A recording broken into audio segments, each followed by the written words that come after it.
Profesi blogger sudah lama dikenal dan banyak sekali penyukanya. Meskipun sekarang semakin ramai dengan tren video blogger atau biasa disingkat vlogger.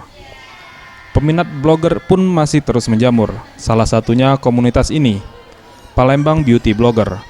Komunitas blog yang didominasi kaum hawa ini lebih menitik fokuskan pada make up dan perawatan kecantikan. Silta Fadila selaku ketua komunitas mengatakan, tujuan dari terbentuknya komunitas ini adalah selain memberi wadah kepada para penyuka make up yang ada di kota Palembang, komunitas ini juga bisa dijadikan ajang diskusi dan bertukar pikiran sesama blogger tentang perawatan kecantikan itu sendiri. Terbentuknya Palembang Beauty Blogger ini sendiri, saya kumpulin seluruh wanita di Palembang yang hobi make up, terus ngeblogger juga. Jadi kami itu kayak suatu wadah buat seorang blogger yang suka dengan make up.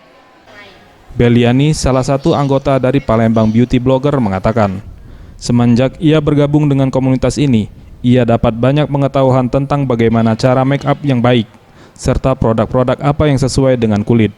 Selain itu juga, dengan bergabung dengan komunitas ini, juga dapat menjalin silaturahmi dengan para blogger yang tak hanya di Palembang, melainkan di luar Palembang. Manfaat sendiri sih, kita jadi awalnya nggak tahu tentang make up, jadi tahu tentang make up, terus tahu tentang skincare juga, kulitnya cocok pakai apa sih, produknya ini atau produknya itu gitu. Tim Liputan Sriwijaya TV.